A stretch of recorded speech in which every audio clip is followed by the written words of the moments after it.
buat segala kebaikan Tuhan. Sebelum kita memulai ibadah kita pada pagi hari ini, kami mohon kepada Bapak Gembala untuk membuka doa pembukaan.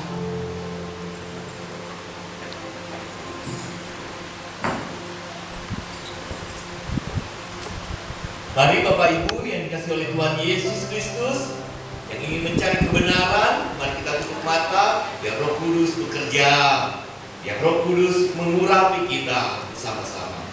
Bapa kami yang di surga, Kau lihat anak-anak yang mengakui Yesus adalah Tuhan dan Juru Selamatnya.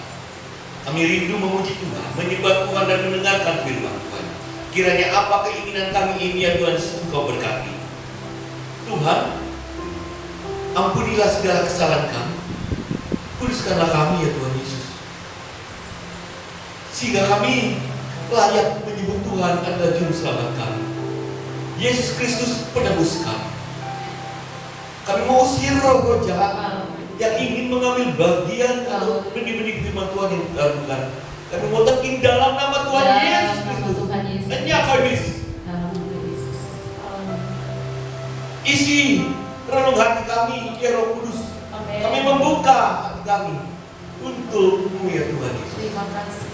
Kami juga berdoa bagi saudara-saudara kami yang masih dalam perjalanan. Engkau tuntun mereka tempat ini, biar ada sukacita bersama-sama dan kesatuan hati dalam memuji Tuhan. Kami serahkan kebaktian minggu raya ini dalam tangan pengasihan-Mu. Dalam nama Bapa, Putra dan Roh Kudus, Allah yang Esa. Haleluya, haleluya, amin.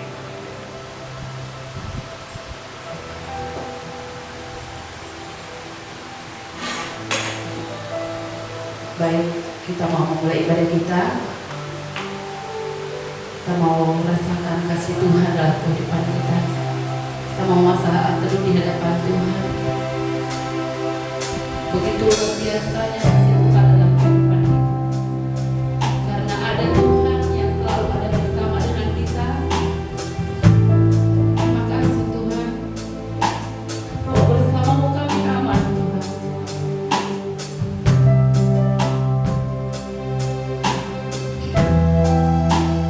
Kami menghadirkan Tuhan di dalam setiap kehidupan kami. Saat dia datang seperti apapun Tuhan, kami nyatakan Engkau ada bersama dengan kami.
Kami aman bersama dengan Engkau, Tuhan.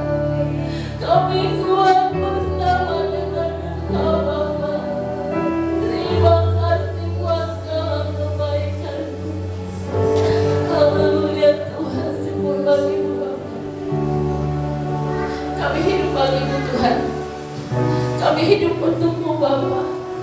Kami mau berjalan terus bersama dengan Engkau, Tuhan. Haleluya Tuhan, terima kasih.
Kamu angkat pujian kepada Tuhan.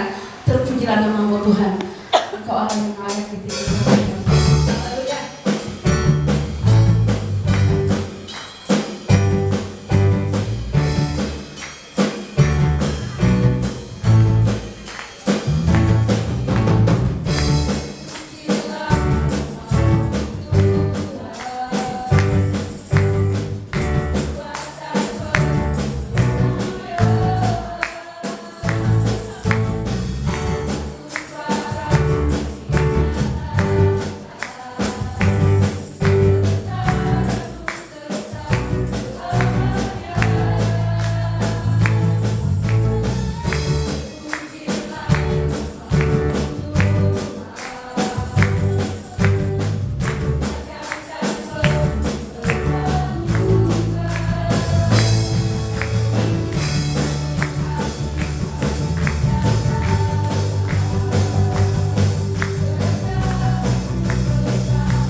adalah kekuatan kita.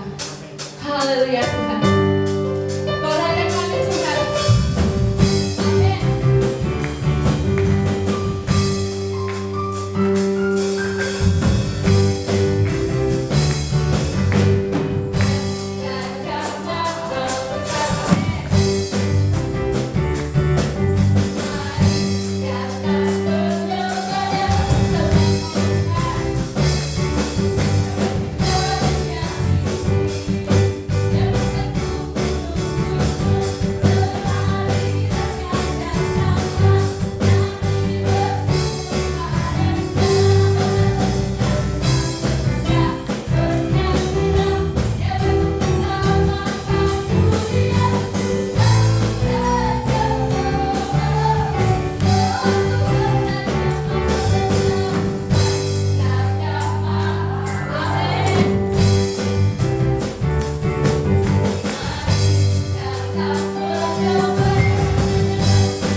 Supaya mempersiapkan tempat.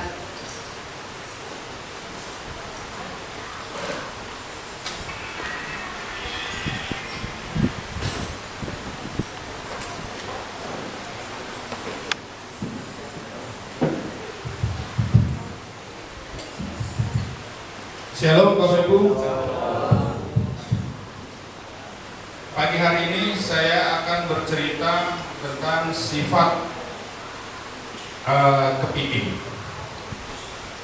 Mungkin Bapak Ibu sudah banyak yang tahu, kepiting yang handal selalu tenang meskipun hasil buruannya selalu berusaha meloloskan diri. Resepnya hanya satu, yaitu si pemburu tahu betul sifat si kepiting ini. Nah, sifat kepiting ini adalah bila ada seekor kepiting yang hampir meloloskan diri keluar dari baskom, teman-temannya pasti akan menariknya lagi kembali ke dasar. Jika ada lagi yang naik dengan cepat ke mulut baskom, lagi-lagi temannya akan menariknya turun. Dan begitu seterusnya sampai akhirnya tidak ada yang berhasil keluar keesokan harinya. Keesokan harinya sang pemburu tinggal merebus mereka semua dan matilah sekawanan kepiting yang dengki itu. Begitu pula dalam kehidupan ini. Tanpa sadar kita juga terkadang menjadi seperti kepiting itu.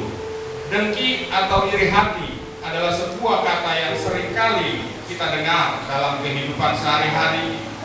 Di keluarga, seorang adik iri kepada kakaknya ketika orang tuanya memberikan sepeda motor baru buat sang kakak. Seorang teman iri hati ketika melihat rekan sebangkunya memperoleh nilai tertinggi dalam ujian matematika di kelasnya.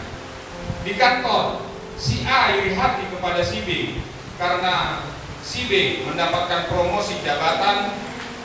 Nah, orang-orang yang dengki adalah orang yang selalu tidak bisa menerima kenyataan keberhasilan orang lain, yang seharusnya bergembira jika teman atau saudara kita mengalami kesuksesan.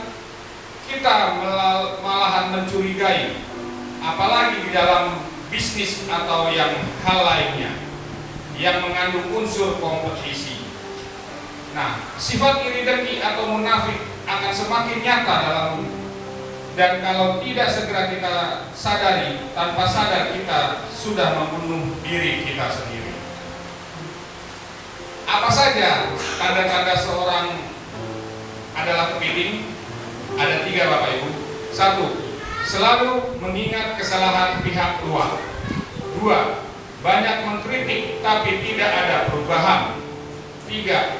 Hobi membicarakan kelemahan orang lain tapi tidak mengetahui kelemahan dirinya sendiri. Seharusnya kepiting-kepiting itu tolong menolong keluar dari baskom. Namun ya, dibutuhkan jiwa yang besar untuk melakukannya. Sebab di dalam firman Tuhan di Yakobus 3 ayat 16 yang berbunyi demikian, sebab di mana ada iri hati dan mementingkan diri sendiri, di situ ada kekacauan dan segala macam perbuatan jahat. Satu kalimat untuk iri hati: mengeluh tidak akan membawamu lebih dekat pada impianmu. Amin.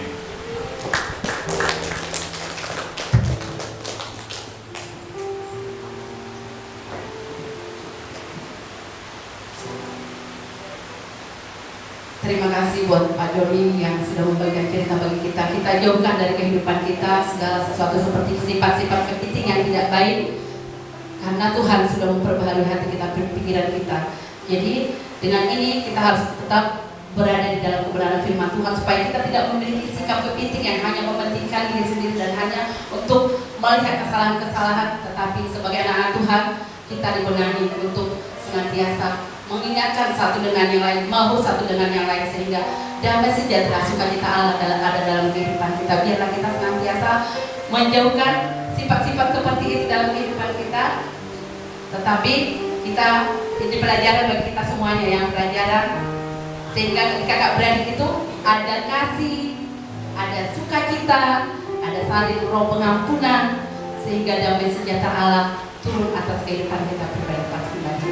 Amin. Sebelum kita mendengarkan firman Tuhan, kami sebagai jemaat ya mengucapkan sifat Cai buat yang merayakan ya. Karena apa? Kita sama-sama merayakan hari ini sukacita, dan sukacita bagi kita semuanya demi tahun yang baru. Biarlah berkat Tuhan melimpah buat kita semuanya di Imlek pada tahun ini. Oke, baik, kita mempersiapkan hati kita untuk mendengarkan firman Tuhan. Kita mau merenungkan kehidupan kita mau mengundang Tuhan hadir dalam kehidupan kita. Kita mau dikoreksi, kita mau diperbaharui. Biarlah kita katakan kepada Tuhan, karena sekalipun liku-liku permasalahan dalam kehidupan kita, rintangan dalam kehidupan kita, kita katakan kepada Tuhan, aku tidak takut. Karena apa? Karena ada Tuhan beserta dengan aku. Baik, kami undang jemaat untuk bangkit berdiri. Kita katakan pujian ini kepada Tuhan. Terima kasih Tuhan buat pujian ini dalam kehidupan kami, sehingga kami kuat, sehingga kami percaya bahwa firman-Mu pada pagi hari ini tepat waktu bagi kami semuanya untuk memperbaharui hati kami. Terima kasih Tuhan.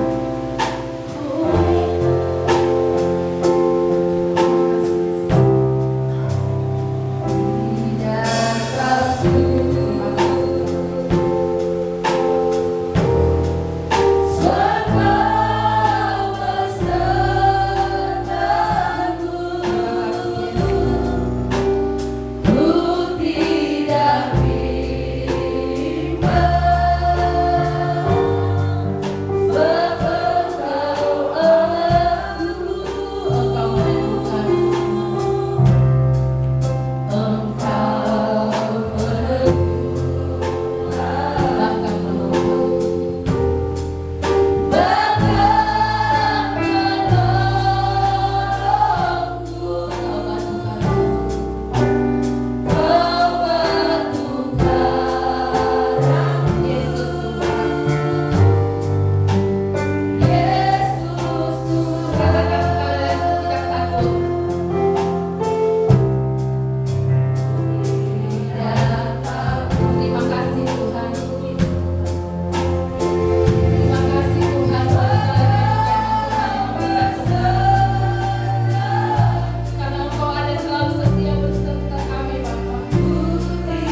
Terima kasih Tuhan. Allah Bapa kami dalam kerajaan surga, penebus kami, Allah Roh Kudus yang menyertai kami sampai hari ini. Terima kasih Tuhan. Terima kasih. Engkau memberkati kami dengan begitu rupa. Engkau melengkapi dan mendengani kami dengan begitu rupa. Terima kasih Tuhan. Engkau merendah hidup kami menjadi indah di pemandangan-Mu ya Tuhan. Terima kasih Tuhan. Terima kasih. Kami mau belajar firman-Mu pagi hari ini. Tenang teduhkan hati kami, beri kelapangan hati kami untuk kami belajar dari Engkau ya Tuhan, dari firman-Mu. Terima kasih Tuhan. Berfirmanlah atas setiap kami, karena kami telah siap untuk menerimanya. Di dalam nama Tuhan Yesus Kristus kami berdoa mengucap syukur Tuhan. Haleluya, haleluya, amin. Silakan duduk Bapak Ibu. Shalom. Puji nama Tuhan. Terima kasih buat kesempatan yang diberikan kepada saya, Bapak Gembala, untuk saya dapat menyampaikan kebenaran firman Tuhan pada saat pagi hari ini. Kita masih di bulan Februari, ini adalah seri tentang iman. Bapak Gembala menyampaikan iman Henok minggu yang lalu. Pada pagi hari ini kita belajar dari Musa. Iman yang diteladankan oleh Musa. Kita lihat dalam Ibrani 11. Ibrani pasal yang ke-11, mulai dari ayat yang ke-23. Saya akan bacakan ayat ke-23, Bapak Ibu membacakan ayat yang ke-24 dan seterusnya, ayat 29 bersama-sama. Demikianlah firman Tuhan dalam Ibrani pasal 11 ayat yang ke-23. Karena iman, maka Musa setelah ia lahir disembunyikan selama 3 bulan oleh orang tuanya, karena mereka melihat bahwa anak itu elok rupanya dan mereka tidak takut akan perintah raja. Karena iman maka Musa setelah dewasa menolak disebut anak. Karena ia lebih suka menderita sengsara dengan umat Allah daripada untuk sementara menikmati kesenangan dari dosa. Ia menganggap penghinaan karena Kristus sebagai kekayaan yang lebih besar daripada semua.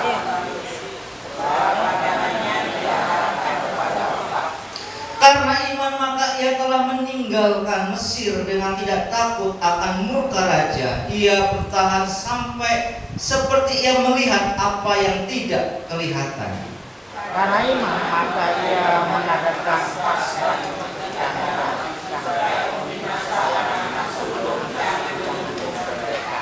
Sama-sama karena iman maka mereka telah melintasi Laut Merah sama seperti melintasi tanah kering, sedangkan orang-orang Mesir tenggelam ketika mereka mencobanya juga. Amin. Slide yang selanjutnya. Ya. Iman membawa hal-hal baru dalam kehidupan. Iman juga membuat kita bertindak dalam ketaatan kepada Allah. Inilah yang akan kita pelajari dari Musa. Bagaimana dia belajar taat terhadap perintah Allah. Bagaimana dia hidup menurut apa yang Tuhan katakan. Bahkan sesuatu yang tidak mungkin harus ia lakukan, tapi dia tetap mau melakukannya. Dan perkara-perkara yang besar, perkara-perkara yang baru dia alami bersama dengan Tuhan. Bapak Ibu sudah kasih Tuhan. Dalam Alkitab kita dapat menemukan banyak contoh keteladanan iman. Dan semua kita dipanggil dengan panggilan yang sama, yaitu menjadi teladan bagi semua orang dalam segala hal. Kita dipanggil untuk menjadi teladan dalam perbuatan, tingkah laku kita, perkataan, bahkan teladan dalam iman kita.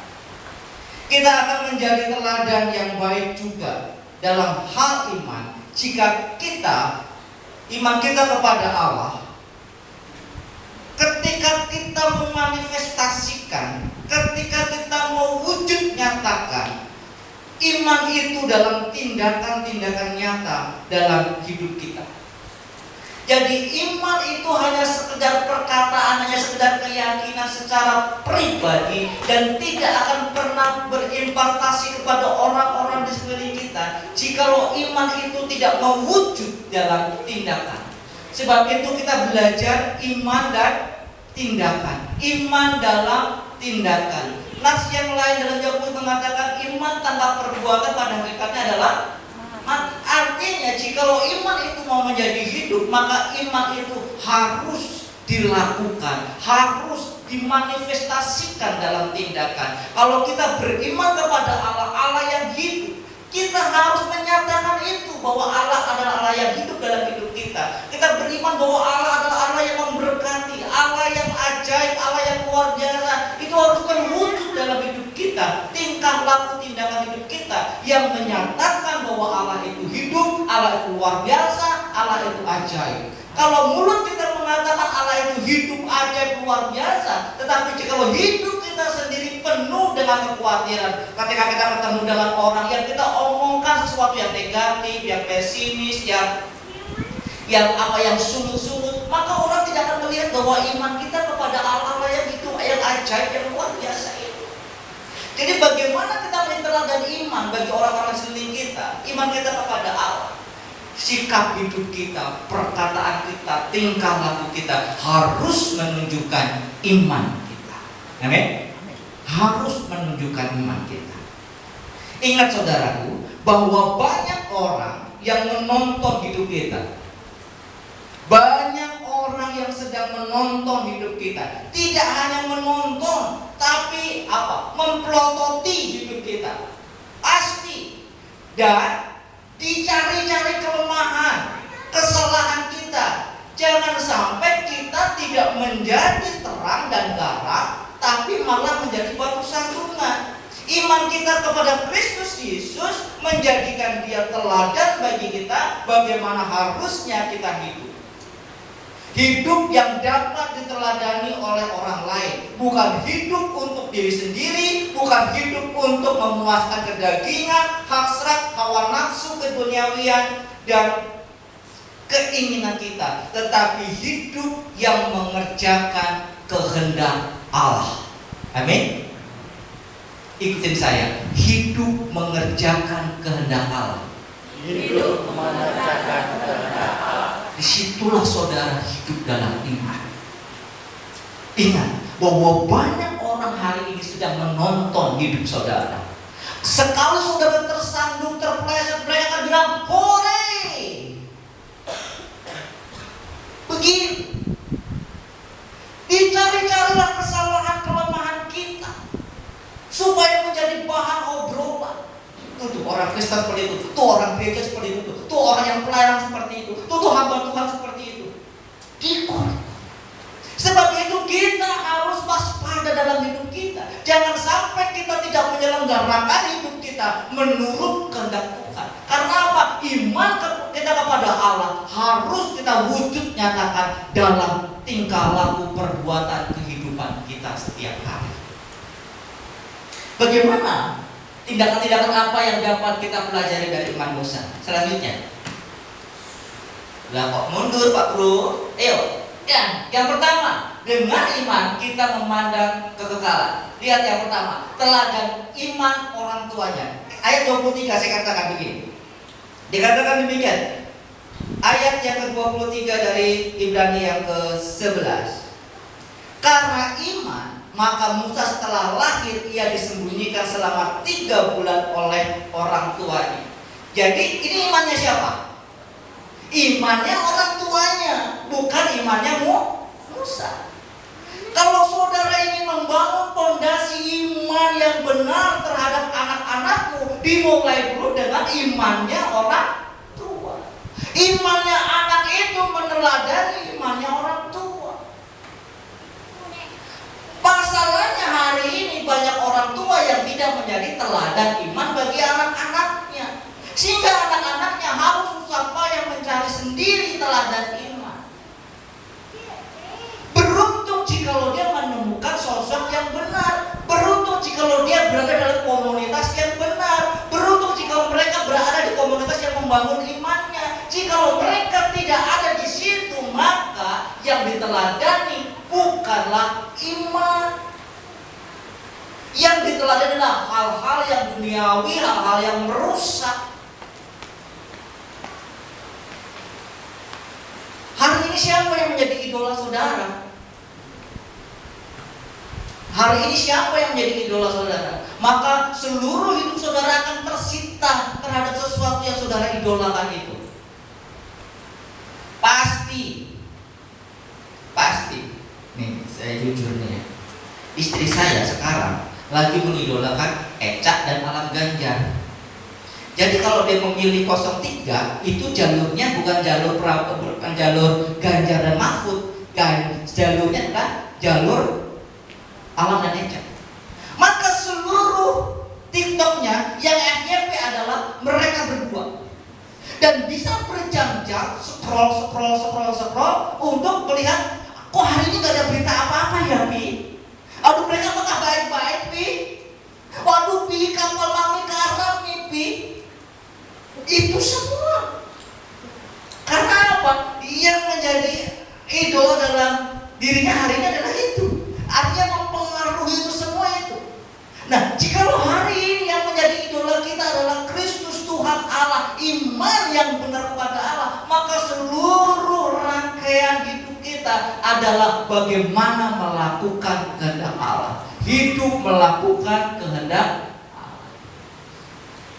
Coba sekarang orang-orang yang gila dengan K-pop, semua nggak cuman apanya ya, nggak cuman sosmednya mereka follow, mereka ikuti, bukan hanya itu, bahkan bajunya sebisa mungkin dia beli baju yang dipakai oleh Blackpink misalnya, ya kan? Nggak cuma itu, aksesoris, nggak cuma itu, kamarnya ditempel poster. Saking gilanya dengan apa yang diidolakan itu. Begitu dunia itu mempengaruhi psikologis anak-anak muda hari ini dengan K-popnya itu. Jangan K-popnya itu. Nah, Bapak Ibu dari Tuhan, hati-hati dengan ini.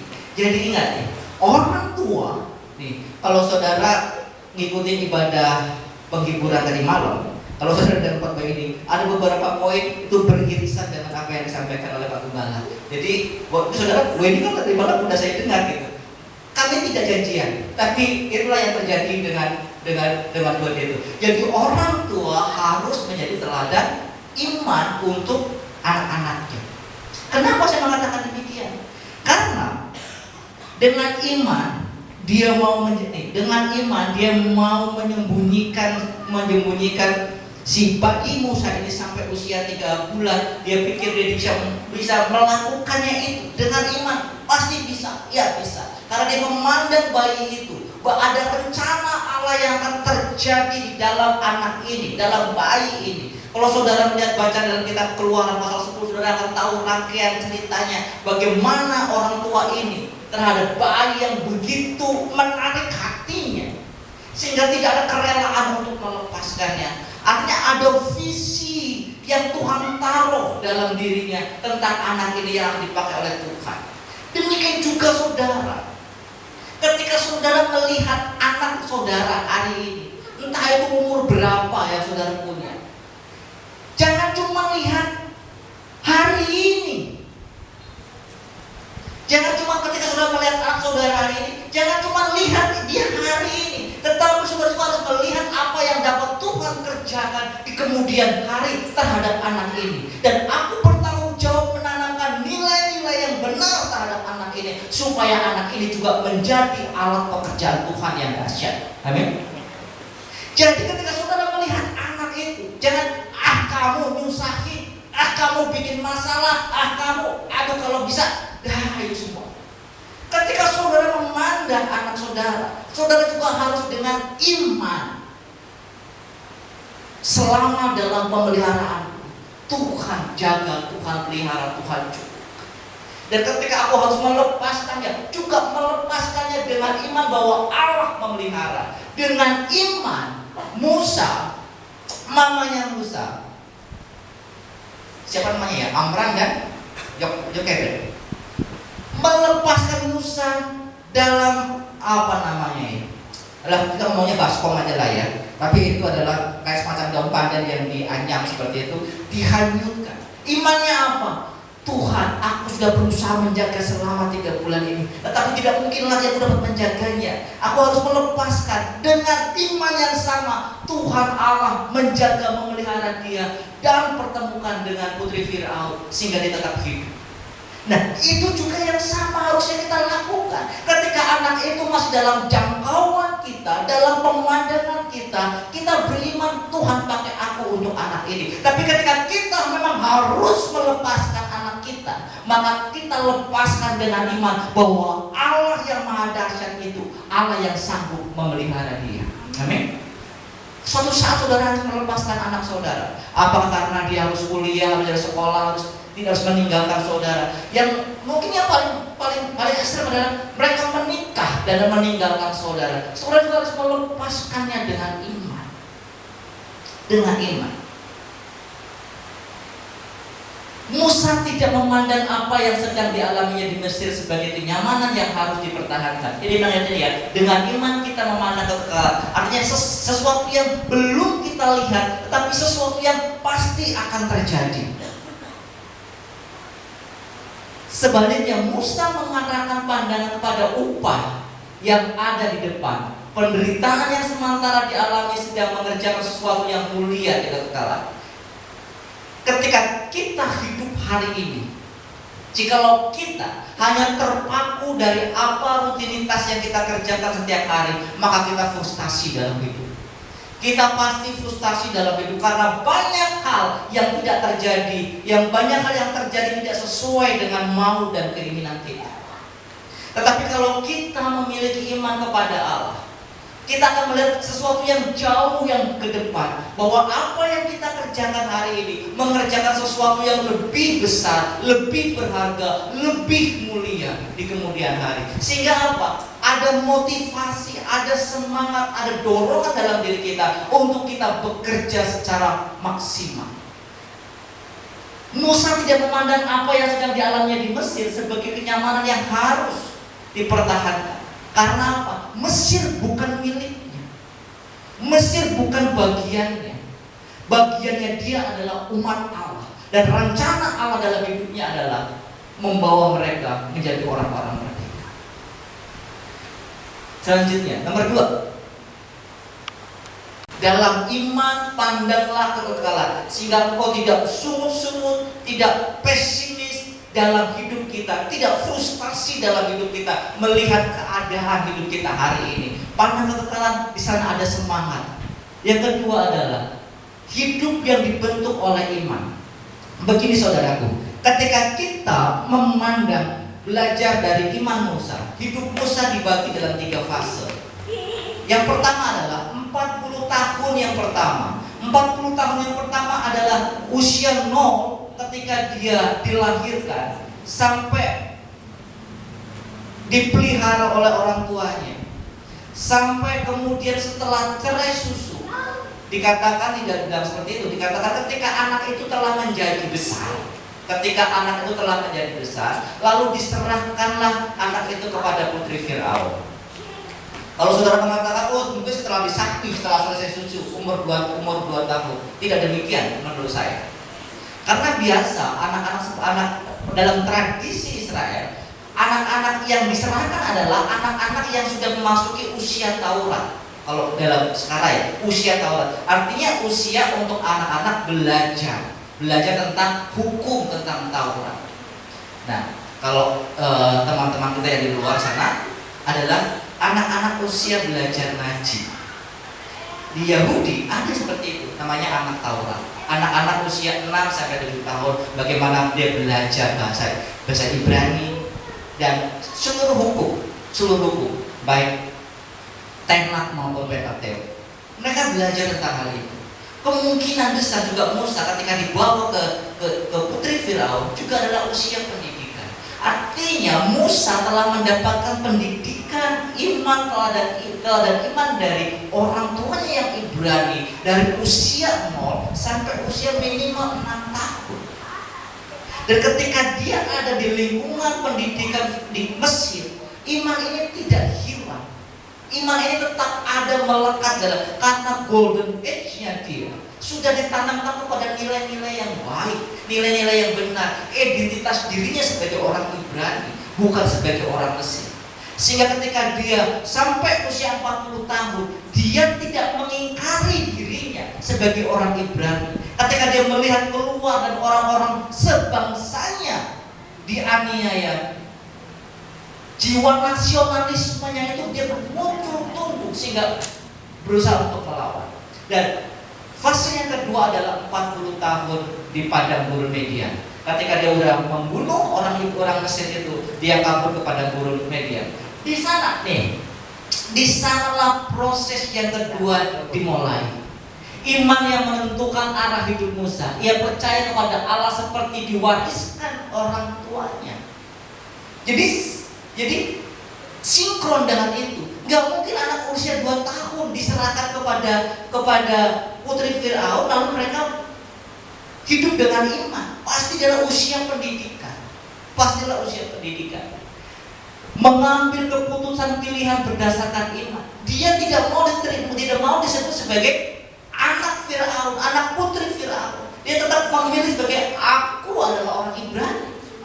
Karena iman kepada Allah, Musa memiliki keberanian untuk bertindak dengan segala risiko yang menyertainya. Ketika dia membunuh orang Mesir itu dengan resiko, dia harus kabur. Dibentuk oleh iman. Di mana pembentukannya? 40 tahun yang kedua di padang gurun dia belajar untuk menggembalakan kambing domba milik Yitro mertuanya. Dan juga menjadi bagiannya. Di situ dia juga menggembalakan tidak hanya kambing domba, tapi menggembalakan rumah tangganya. Karena di padang gurun itu juga dia bertemu dengan istrinya, menikah dan membangun rumah tangga. Untuk apa? Belajar mengembalakan Israel yang lebih besar dimulai dengan mengembalakan kambing domba di padang gurun. Memberi makan ternak di padang gurun itu seperti apa susahnya. Kalau kita punya gambaran di Indonesia gampang cari rumput. Bagaimana memberikan makan ternak tapi di padang gurun? Itu pasti harus berjalan berkilo-kilometer mencari mana yang lembah, mana ada rumput yang bisa dimakan. Itulah proses pendewasaan yang dialami oleh Musa. Selalu ada tantangan dalam iman kita. Selalu ada ujian dalam iman kita. Tetapi kita harus tetap belajar hidup di dalam iman. Yang ketiga, mengerjakan dengan taat apa yang jadi imannya. Musa diperintahkan melakukan hal-hal yang menurut manusia tidak masuk akal. Musa taat. Musa dibawa Tuhan melewati situasi-situasi yang sulit. Dia tetap percaya kepada Allah bahwa Allah turut bekerja dalam segala sesuatu, dalam segala hal, dalam segala perkara. Bapak Ibu Tuhan, efek, bukan hanya efek, impact daripada iman kita kepada Allah. Kita harus taat. Kalau kita beriman kepada Allah, maka kita juga harus taat kepada Allah, mengerjakan apa yang kehendak Tuhan. Bahkan sesuatu itu yang mustahil. Bagaimana mungkin dia yang sudah kabur dari Firaun disuruh pulang ke Mesir? Jadi panggang itu pasti Musa. Panggang semalam enak, tapi kalau panggang yang ini bahaya. Dia sudah membunuh orang Mesir, kabur 40 tahun dari Mesir. Sekarang ketemu Tuhan bilang pulang ke Mesir. Ini bunuh diri. Tapi Musa taat. Ketemu dengan Firaun, Musa taat. Pertemuan pertama ditipu, pertemuan kedua ditipu, ketiga, keempat, kelima, keenam sampai ke-9 ditipu. Katanya mau diizinkan untuk keluar dari tanah Mesir. Sampai ke-10 akhirnya Firaun menyerah. dan membiarkan mereka pergi. Nggak sampai di situ. Setelah mereka kabur dari situ, berjalan melintasi, ternyata ada apa? Ada laut merah yang harus diseberangi. Musa bilang, Tuhan bilang, angkat tongkatmu. Jangan angkat tongkat, apakah laut bisa terbuka? Enggak. Tapi dia mau taat. Pekerjaan-pekerjaan mukjizat Tuhan dikerjakan dengan dahsyat, sesuatu yang mustahil terjadi, tetapi itu bisa terjadi jikalau kita mau belajar taat. Belajar taat. Dengan apa? Kerja keras. Kita mau bicara soal mukjizat. Musa itu sudah melakukan apa yang menjadi bagian Musa, dan Tuhan mengerjakan apa yang menjadi bagian Tuhan. Lalu jikalau kita menginginkan mukjizat terjadi dalam hidup kita, sedangkan kita belum mengerjakan bagian kita, bagaimana?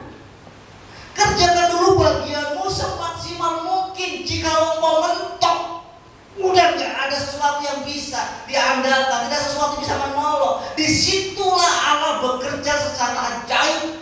Itulah mukjizat. Jadi kerjakan dulu bagian kita secara maksimal. Setelah itu menjadi bagian Tuhan mengerjakan. Banyak hari ini orang mengharapkan sesuatu yang besar, yang ajaib bisa terjadi dalam hidupnya, tetapi tidak mengerjakan yang menjadi bagiannya. Itu yang susah. Coba kita belajar ketaatan hari ini. Dari sesuatu yang sederhana.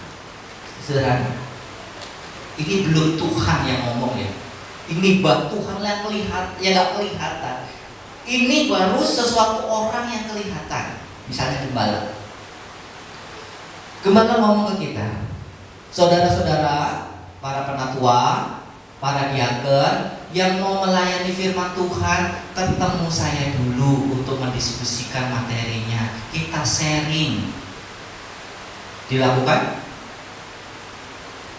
Ada yang dilakukan, ada yang tidak dilakukan.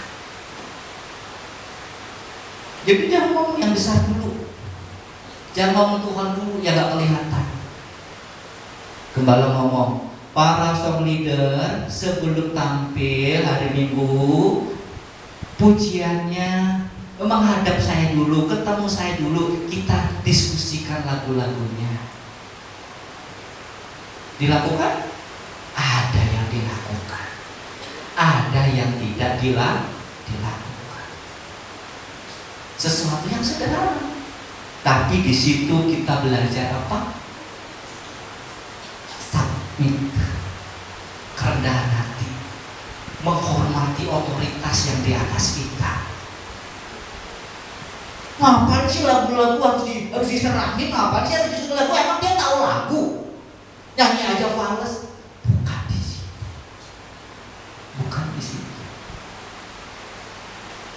Bukan di situ masalah. Kita harus tunduk pada otoritas yang ada di atas kita. Itu aja tuh, paling sederhana itu aja. Yang lain-lain banyak, yang lain banyak. Tapi kita harus belajar dari hal-hal yang paling kecil. Hal-hal yang paling kecil. Hanya orang-orang yang taat, orang-orang yang akan dipakai. Tuhan memakai orang yang taat. Tuhan tidak memakai orang yang tidak taat. Baca seluruh Alkitab, dia gak taat, gak dipakai. Selanjutnya, mengalami keajaiban. Dimulai dari apa? Dari yang tadi itu. Kerjakan dulu bagian kita dengan maksimal, baru Tuhan mengerjakan bagian. Jangan berharap Tuhan mengerjakan bagiannya jika kita belum mengerjakan bagian kita dengan baik. Pada akhirnya iman yang menuntun Musa maksudnya ya. Pada akhirnya iman yang menuntun Musa pada cara pandang yang benar, keberanian dan ketaatan kepada Tuhan itu membuahkan mukjizat yang besar. Musa membawa bangsa Israel melintas Laut Merah. Orang beriman akan menerobos ke kemustahilan di dalam hidupnya. Ada impartasi iman Musa kepada umat Israel. Mereka taat kepada Allah, mereka diselamatkan sampai tanah perjanjian. Yang taat, yang gak taat dibunuh di padang gurun itu. Hanya mereka yang usia di bawah 20 tahun pada waktu itu. Artinya hanya mereka yang lahir di padang gurun yang masuk tanah Kanaan. Mereka yang mengecap nikmatnya Mesir tidak pernah sampai ke tanah perjanjian kecuali Kaleb dan Joshua. Jadi bayi-bayi yang lahir, remaja, pemuda yang lahir di Mesir tidak sampai tanah perjanjian. Mereka yang usianya di bawah 20 tahun, artinya mereka yang lahir di padang gurun yang masuk tanah perjanjian itu.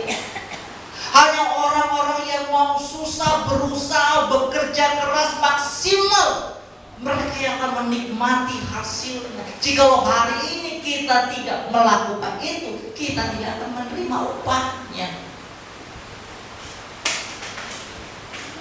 Tidak akan menerima upahnya. Dan yang terpenting, ada impartasi iman. Ada iman yang dibagikan. Ada orang yang melihat imannya Musa lalu percaya.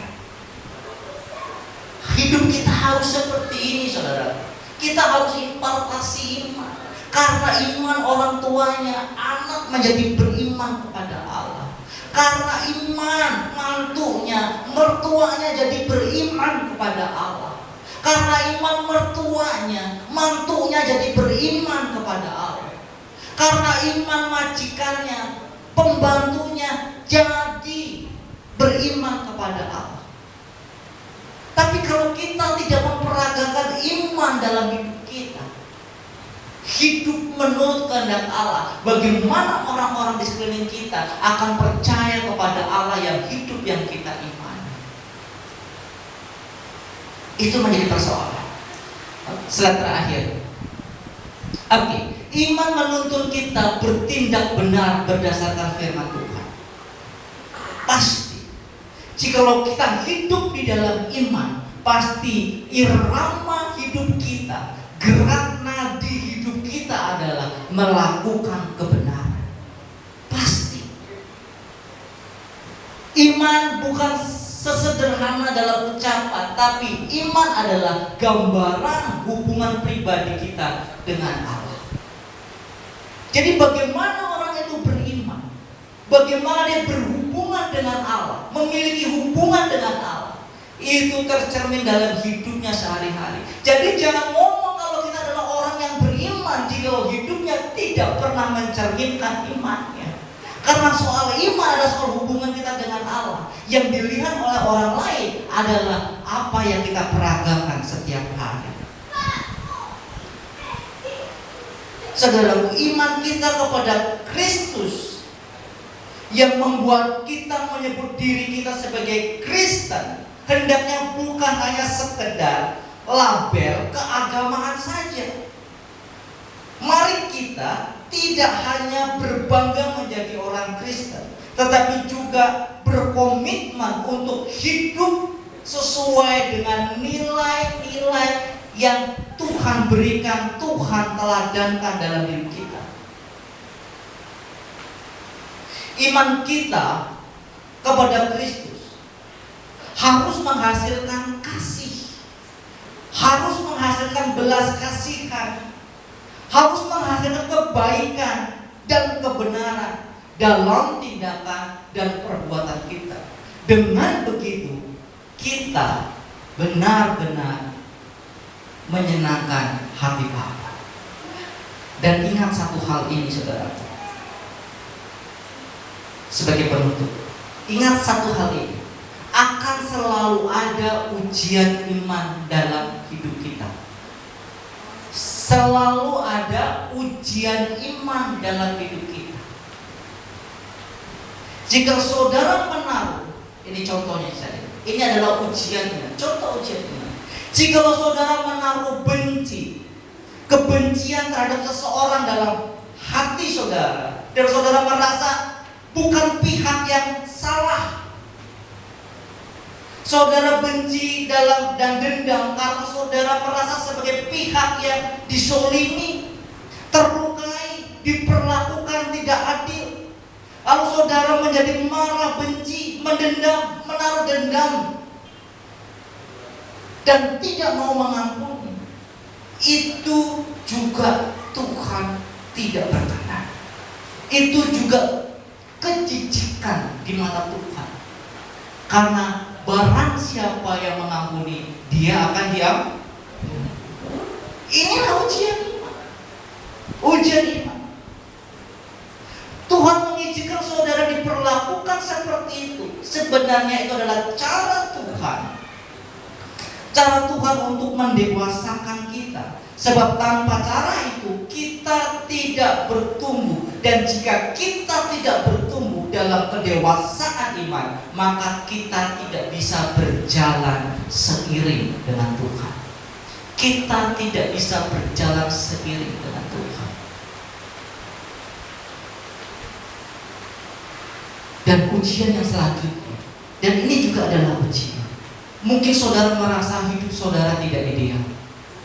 Mungkin saudara merasa hidup saudara tidak lengkap, tidak sempurna. Mungkin saudara menganggap hidupku tidak lengkap, hidupku tidak sempurna, hidupku tidak ideal. Karena apa? Mungkin saudara belum menikah, atau saudara menikah tapi belum punya anak.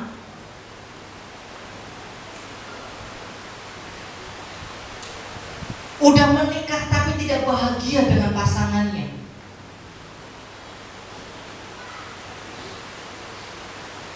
Nganggur. Atau saudara bekerja tapi gaji saudara tidak cukup untuk kebutuhan hidup saudara. Saudara hidup tapi saudara sakit-sakitan. Lalu saudara merasa hidup saya tidak ideal.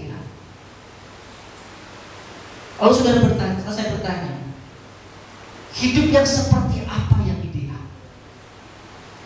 Hidup yang seperti apa yang ideal? Saya menjawab pada saat kita, ideal adalah ketika kita hidup berjalan dengan Tuhan dalam iman yang hidup. Amin.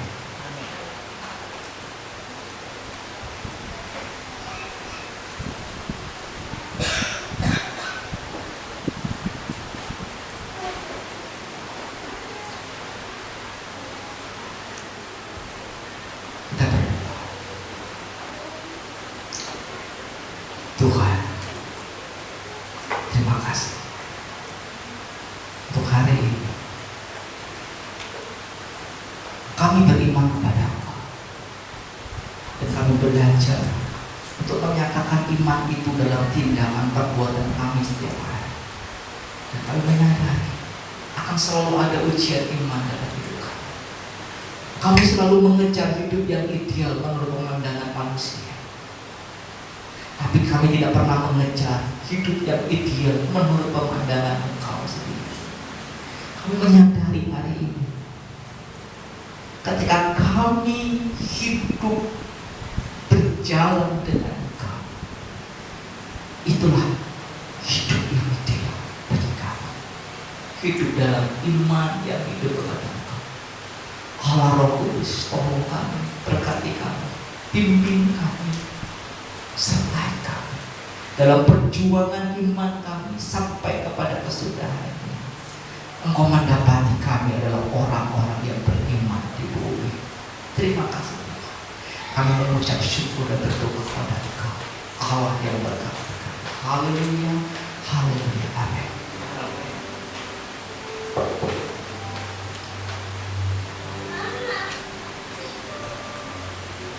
Amin buat firman Tuhan. Terima kasih buat Pak Andre yang sudah membagikan firman Tuhan kepada kita semuanya tentang iman. Biar iman itu senantiasa kita kerjakan terus dalam kehidupan kita, sehingga kita melihat janji-janji Tuhan akan tergenapi dalam kehidupan kita pribadi. Terima kasih buat Pak Andre. Kiranya Tuhan senantiasa memberkati pekerjaan, keluarga, apapun yang menjadi harapan ke depan. Tuhan wujudkan tepat di dapat waktunya. Amin. Baik, kita mau memberikan persembahan, kita siapkan persembahan kita. Kita mau bersatu dalam doa yang dipimpin oleh Bu Rosita. Kembali kami bersyukur Tuhan atas kasih-Mu yang kami rasakan. Kami telah belajar firman-Mu Bapa dalam keimanan kami. Kami Tuhan memberikan kekuatan untuk bertanding dan kekuatan iman kami. Roh Kudus tolong kami. Panggillah Bapak Andre Tuhan dalam setiap pekerjaannya, rumah tangganya, terutama pelayanannya Bapak memberkati. Jadi berkat dimanapun dia berada, Tuhan Yesus. Terima kasih Tuhan, kami akan berikan persembahan sebagai ucapan syukur kami bahwa senantiasa Tuhan telah terlebih dahulu memberkati kami. Mari Bapa di surga, Kau memberkati setiap tangan-tangan yang memberikan persembahan dalam setiap ucapan syukur kami, perpuluhan kami, dan itu semua Tuhan untuk memperluas kerajaan-Mu terutama di gereja kami di Karaji Baru. Terima kasih Bapa, terpuji nama-Mu, kemuliaan yang bagi-Mu. Di dalam nama Yesus kami berdoa dan bersyukur. Haleluya. Amin. Baik, kita mau memberikan persembahan ke depan, kita akan kuliah ketika Tuhan memberikan keadaan Sion.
Puji Tuhan, haleluya. Terima kasih puji-pujiannya Bu Mayan dan tim dan pemain musik. Terima kasih juga tari-tarian dari tamborin. Terima kasih buat Pak Andre dan tim multimedia, dan terima kasih untuk kita semua yang dengan tertib bersama-sama dalam ibadah ini. Puji Tuhan, luar biasa ya. Kita yakin percaya kita adalah abdi-abdinya Tuhan, ya. Kita akan mematuhi apa yang Tuhan perintahkan pada kita, ngeyel-ngeyel nggak apa-apa sedikit mah ya. Kalau kata Musa mah, Tuhan saya nggak mau, kata Musa. Tuhan bilang, coba masukkan dulu tanganmu ke kantong. Nah sekarang keluarkan, lah hilang jarinya. Masukkan lagi, lah ada lagi. Masukkan lagi. Gitu ya, kalau orang ngeyel pasti dicobain. Dan saya yakin percaya kita semua ngeyel dan pasti senang dicobai oleh Tuhan. Jadi supaya nggak dicobain Tuhan, jangan ngeyel. Jangan gablek. Tapi kalau mau gablek ya terserah lah. Nanti Tuhan kok. Tuhan itu sayang anak-anak yang gablek. Saya percaya anak-anak ibu yang nakal-nakal pasti orang tuanya pasti sayang kan. Kalau ada anak yang nakal pasti disayang. Ih kamu nakal ya, kamu ini. Nah itu ya. Maka itu anak-anak sekarang yang nakal-nakal puji Tuhan punya orang tua yang cerewet. Saya mau cerita satu. Ini cerita ini ingat. Baca dengan khotbah ini dengan. Gereja ini bisa terbentuk Tuhan pakai dengan 2 orang, Pak Lembong dan Ibu Pak Jan. Pak Lembong urus organisasinya, Ibu Lembong yang urus dalemannya. Pada saat itu mereka apa? Susah-susah, nangis-nangis, dipisahkan. Cari jiwa, yang satu melayani. Sementara cari jiwa kolektanya belum cukup, Pak Lembong jadi dosen. Sudah cukup, sudah ada semuanya baru. Bisa ketawa hai. Tadinya nggak bisa hai, ketawa-ketawa nggak bisa. Apa? Nangis, menabur benih. Pelayanan ke sana sini, dari angkot ke angkot. Oh saya pernah dengar ceritanya bagaimana Moses sama Ibu Lembong pelayanan. Pas naik bis, patas, ibu saya bilang ke Moses, lari. Karena kita rebutan naik angkot waktu di Grogol, ya kan? Kalau ingat Grogol, 24 naik. Moses lari. Taunya ibunya lebih cepat. Wih, mama lebih cepat. Gelayut langsung lari. Nah, kita juga dulu gitu ya. Susah. Nah, saya yakin percaya. Apa yang saudara alami sekarang itu luar biasa endingnya. Ya. Wah susah terus. Ya. Karena tidak tahu bagaimana akhirnya. Musa susah terus, ditipu terus, lari terus, tapi endingnya apa? Sukacita. Biasa loh itu. Dahsyat itu. Pada masa hidupnya tidak, tapi dikenang. Maka itu Musa dihilangkan makamnya. Kalau Musa ada makamnya, disembah itu makamnya. Makanya Tuhan bilang dihilangkan. Nah saya mau mengajarkan, tetap setia pada Tuhan, amin. Haleluya. Bapak Ibu, hari Selasa kita akan adakan kaum lansia. Semangat ya. Puji Tuhan, gak apa-apa hilang 1. Nanti nunggu lagi 1 ya. Sampai yang mau lansia datang hari Selasa jam 4 sore ya.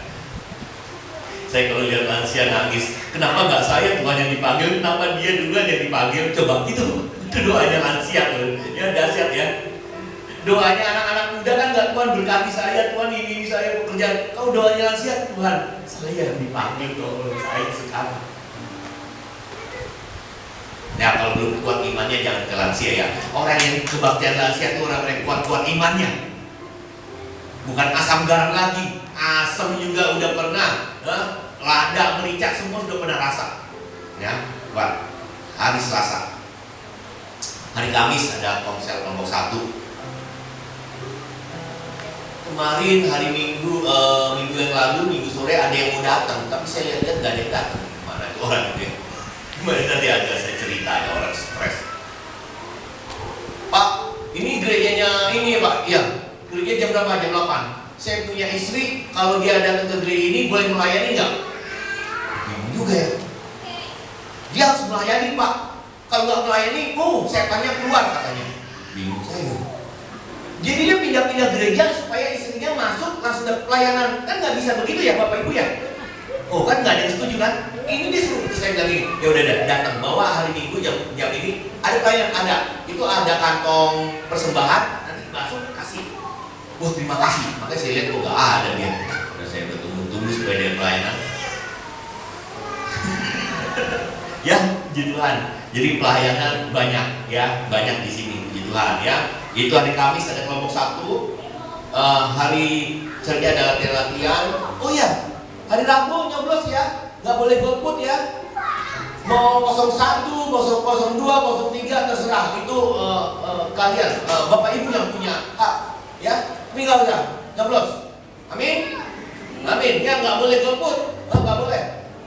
Itu menunjukkan bahwa kita taat bernegara ya. Nah gitu loh. Umat Kristen yang harus taat bernegara, nyoblos. Ya nggak tahu di dalam diri kan siapa yang tahu ya. Jangan-jangan lagi main TikTok lagi di dalam diri ya. Jangan ya. Nyoblos hari Rabu. Tuhan berkati. Saya ucapkan juga kepada saudara-saudara yang merayakan tahun baru Chinese New Year, Opsi Baca ya. Nanti jangan lupa saya juga butuh angpau ya. Enggak cuma anak saya, ya saya juga perlu. Ajak makanlah saya ya. Babi merah itu nggak apa-apa. Kemarin saya sudah siapin, saya nggak kebagian Bapak Ibu. Aduh, panggang udah pesen banyak, saya nggak kebagian. Lain kali pesan lagi. Ya. Puji Tuhan, siapkan hari libur yang panjang ini ya dengan sukacita, dengan kesehatan yang ada. Amin. Haleluya. Terima kasih. Mari kita bagi berdiri. Kita pulang ke rumah kita masing-masing, bawakan damai sejahtera dan ingat iman timbul dari pendengaran firman Tuhan. Dan dari kecil kita akan memupuk iman kepada anak-anak dia. Dan kita pun tetap akan merasakan bagaimana Tuhan menyertai kita. Naikkan tadi lagu yang terakhir tadi. Haleluya. Puji Tuhan. Amin. Ya. Haleluya. Syukur Tuhan. Ku mau memuji Tuhan, ku meninggikan Tuhan, dan bukan bersorak-sorai lagi namanya.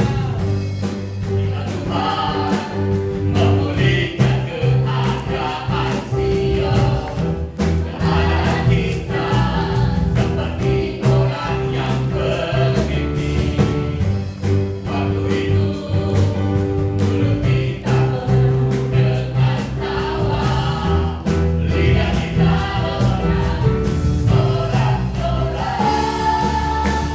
Yang menabur dengan mencurahkan air mata, pasti akan menuai dengan sorak-sorai. Haleluya. Yang berjalan sambil menangis pedih, pasti bukan membawa berkah. Bertanya sekali lagi, haleluya. Amin. Bila Tuhan memulihkan keadaan Sion, keadaan kita seperti orang yang bermimpi. Waktu itu mulut kita penuh dengan tawa, lidah kita sorak-sorai. Yang menabur dengan mencurahkan air mata, pasti akan menuai dengan sorak-sorai. Haleluya. Yang berjalan dengan sambil menabur benih, pasti bukan membawa berkah. Berkatnya amin. Yang menabur dengan mencurahkan air mata, pasti akan menuai dengan sorak-sorai.